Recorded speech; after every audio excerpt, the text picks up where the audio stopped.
오늘 말씀은 창세기 28장 10절에서 22절까지 말씀입니다.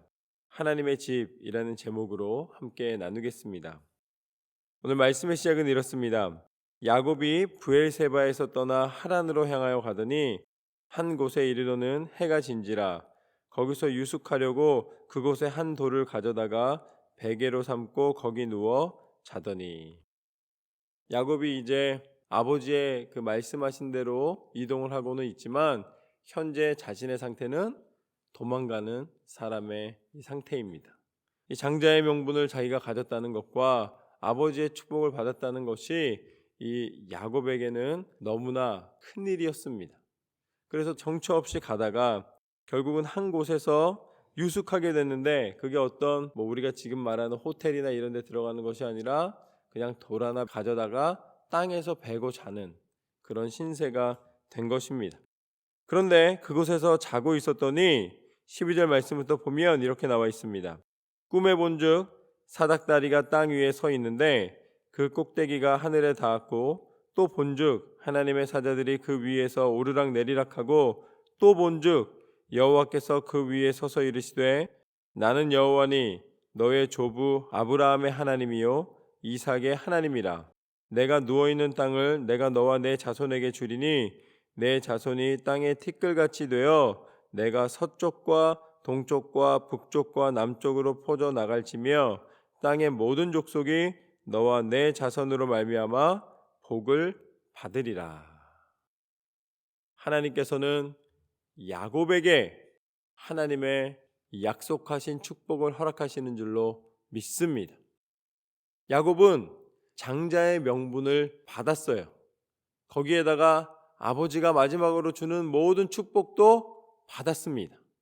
그러니까 어머니의 조언과 또 자신의 꾀를 통해서 하나님께서 주실 수 있는 이삭 집안의 가장 큰 축복이라는 것을 받았습니다. 근데 그 축복을 받고 나니까 형의 미움을 받고, 그 축복을 받고 나니까 도망자의 신분이 되고, 그 무서움과 두려움 가운데 떨며 살아갈 수밖에 없는 상황이 놓였습니다. 그러니 이게 과연 정말로 축복일까라고 생각을 할 수도 있는 상황입니다.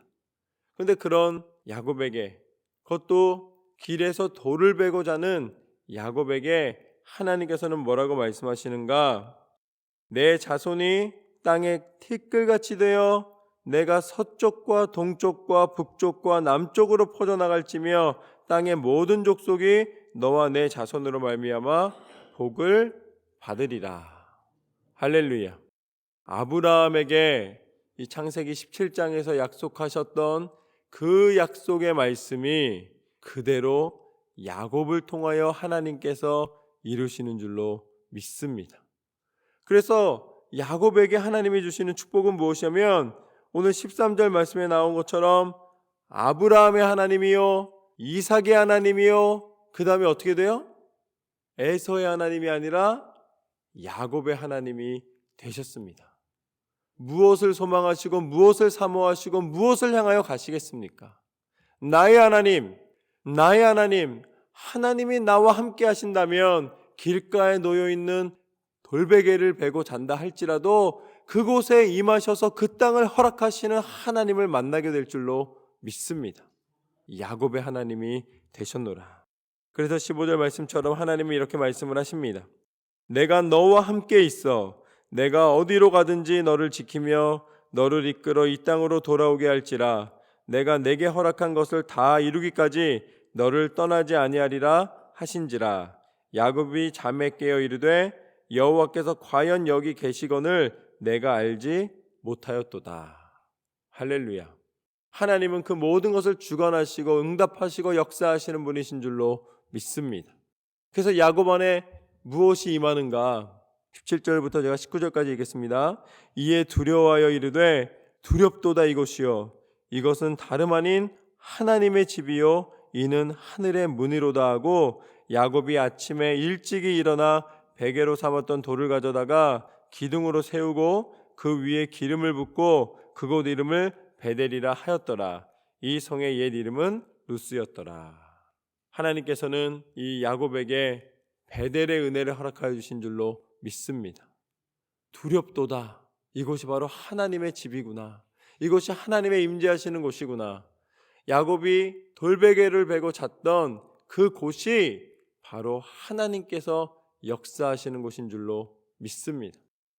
여기가 어디에 있냐면 요르단 그냥 길가에 있어요. 제가 요르단에 갔었는데 아주 번듯하게 뭐가 돼 있을 것 같죠.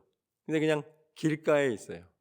그래서 거기 있는 선교사님이 여기가 바로 성경에 나오는 야곱이 돌베개를 베고 잤던 곳입니다 라고 얘기하지 않으면 알 수가 없을 정도로 그냥 길가에 있어요.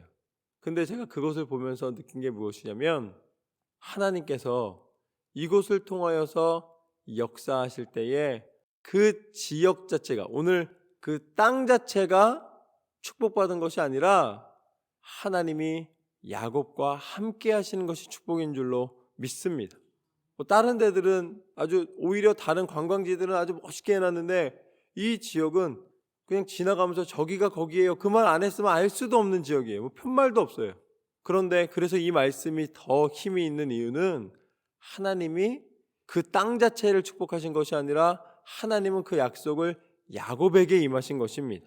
야곱 자체를 하나님이 그 축복의 땅으로 허락해 주신 거예요. 그래서 그를 이스라엘 삼으시고 그 땅 전체를 가리키는 하나님의 은혜를 베풀어 주신 것입니다. 여기서 말하고 있는 이 야곱의 두려움은 무엇이었을까요? 하나님이 나와 함께하지 않으시는 줄 알았는데, 내가 이렇게 도망하면서 마음의 공허함이 있었는데 그게 아니구나, 하나님과 함께하는 것이 진정한 능력이구나를 깨닫고 나니까 마음 가운데 두려움이 임하는 것입니다. 하나님의 살아계심이 들어온 거예요. 이 장면은 사도 요한이 계시록에서 하나님을 만났을 때 어떻게 됩니까? 온몸을 움직일 수 없을 정도로, 꼼짝하지 못할 정도로 되는 현상이 있어요. 여러분, 하나님의 사랑과 하나님의 은혜와 하나님의 친히 임재하심을 알게 되면 이제는 더 이상 사람을 두려워할 이유가 없다는 것을 깨닫게 됩니다. 하나님의 두려움을 알게 되면 세상은 더 이상 두려운 존재가 아니라는 거예요. 하나님의 능력과 그 은혜를 깨닫게 되면 이 땅의 모든, 이 우주 전체가 돌아가는 섭리가 하나님의 손에 있다는 것을 깨닫게 되면 우리가 두려워하는 존재는 하나님 외에는 누구도 없다는 것을 깨닫게 될 줄로 믿습니다. 그래서 그걸 다른 말로 우리가 경외한다라고 표현하는 거예요.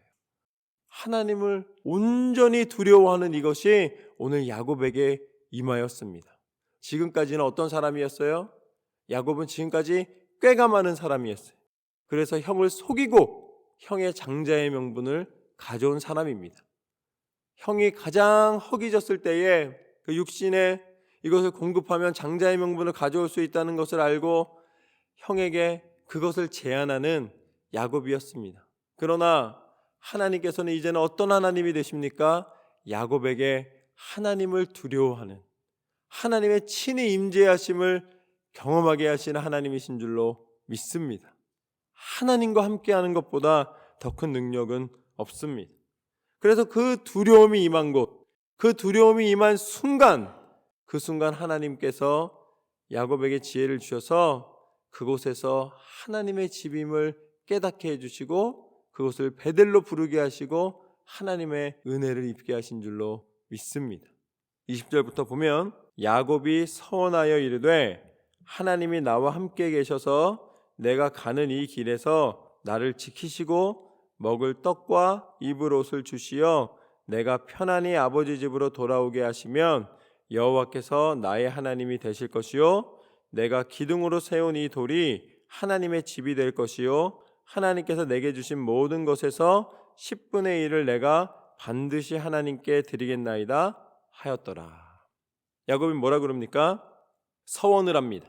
하나님, 지금은 도망자의 신분으로 도망가고 있지만 당신께서 함께 하셔서 다시 내가 사랑하는, 내가 그리워하는 이 고향과 다시 부모님에게로 돌아올 수 있는 길을 허락하여 주신다면 내가 하나님 앞에 정말 하나님은 나의 하나님이시라고 내가 고백하게 될 것이고 이 땅은 하나님의 집이 될 것이고 내게 주신 모든 것의 10의 1을, 그러니까 지금 우리가 하는 것처럼 말하자면 10분의 1을 11조를 드리겠습니다 라고 약속을 합니다. 서원을 합니다. 그럼 이거 좀 뭐처럼 보여요? 조건처럼 보이지 않으세요? 이렇게 해주시면 내가 이렇게 할게요. 그렇죠? 우리가 믿음을 가져야 된다. 그건 보지 않고 믿는 것이고 하나님을 조건 속에 넣는 것이 아니고 절대적으로 믿고 온전히 믿고 그냥 따르는 것인데, 주지 않으시더라도 내가 끝까지 가겠나이다. 이게 헌신이고 이게 바로 믿음의 고백처럼 보이는데 야곱은 뭐라 그럽니까? 이렇게 해주시면 내가 11조 드릴게요. 하나님하고 거래를 하는 것처럼 보입니다. 그런데 중요한 게 있어요. 어떻게 이 말이 성경 가운데 끊임없이 야곱의 축복으로 이어지고 끊임없이 야곱 가운데 하나님의 은혜의 통로가 되는가? 하나님 앞에 마음을 드리는 방법 중에 하나가 되는가? 그 이유는 무엇이냐면 바로 15절의 말씀처럼 하나님이 먼저 말씀하신 거예요. 하나님 뭐라고 말씀하셨냐면 내가 너와 함께 있어 내가 어디로 가든지 너를 지키며 너를 이끌어 이 땅으로 돌아오게 할지라. 그러니까 지금 야곱이 기도하는 건 뭐예요? 먼저 하나님한테 제안하는 것이 아니라 하나님이 나를 돌아오게 하신다고 하셨사오니 말씀하신 대로 나를 돌아오게 하신다면은 내 마음 가운데 이 소원도 지키겠나이다 라고 말씀을 드리는 거예요. 결국 무엇입니까? 야곱의 기도가 지금까지는 자신이 꾀를 내서 자신의 방법으로 이루었다면은 이곳에서 하나님을 그 꿈속에서 만나고 하나님의 집임을 깨달은 다음에 어떻게 변한 거예요? 하나님이 말씀하신 대로 행하신 것에 대하여 나도 하나님 앞에 이렇게 서원하겠나이다. 바뀐 거예요.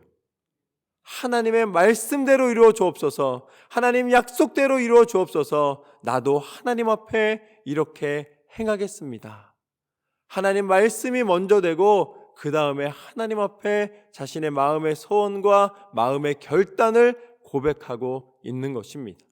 이 작은 부분들이 모여서 야곱을 민족으로 만드시고 하나님의 약속의 백성 삼으셨던 것처럼 여러분의 인생 가운데 하나님께 말씀으로 받고 그 말씀 속의 결단과 서원과 하나님께서 은혜 내려주심에 감사를 하고 그 다음에 끝까지 믿음의 길을 걸어가시기를 주님의 이름으로 축원합니다. 이거는 얼마를 드리겠다는 물질의 문제를 말씀드리는 것이 아니라 여러분의 인생 전체를 믿음의 삶으로 드리는 서원을 이야기하는 것입니다. 여러분, 세상의 어떤 것과도 비교할 수 없는 가장 가치 있는 곳에 여러분의 생명을 쓰십시오. 여러분이 가진 모든 시간과 여러분의 모든 정성을 아낌없이 드릴 수 있는 곳에 쏟아 넣으시기를 주님의 이름으로 축원합니다. 야곱은 10분의 1을 드리겠습니다 라고 말씀을 드렸는데 그 약속 가운데서도 하나님은 야곱에게 다시 돌아올 수 있는 축복을 허락하여 주셨고 오히려 하나님은 당신의 모든 것을 우리 가운데 허락해 주셨습니다. 그것이 무엇입니까? 그것이 바로 예수 그리스도이십니다. 예수님은 하늘의 권세와 그 모든 것을 다스릴 수 있으시고 어떻게 보면은 다시 물로 이 땅을 심판하셨던 것처럼 이 땅을 다시 무엇인가를 통하여서 하나님의 심판을 또 나타내실 수 있으셨습니다. 그러나 하나님은 무지개의 약속을 허락하셨기 때문에 이제는 방법을 바꾸셨어요. 그래서 당신이 직접 육신을 입고 이 땅 가운데 오셔서 물과 피를 다 쏟으시기까지 그 고통과 고난 속에서도 참아내시고 모든 것을 지켜주시사 우리 가운데 참 생명의 구주가 되신 줄로 믿습니다. 그것이 바로 십자가의 능력입니다.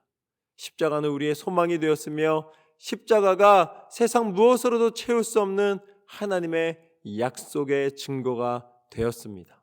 우리는 더 이상 죽음의 권세 가운데 머물러 있지 않고 하늘의 생명과 천국의 소망으로 살아가게 하신 줄로 믿습니다.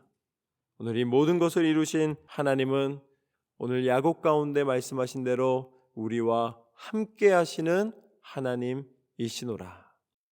날마다 믿음으로 하나님을 바라보며 나아갈 때에 하나님께서는 여러분을 만나주시고 동행해 주시고 승리케 하실 줄로 믿습니다. 그 승리의 하나님을 바라보며 날마다 은혜 가운데 감사하며 살아가시기를 주님의 이름으로 축원합니다.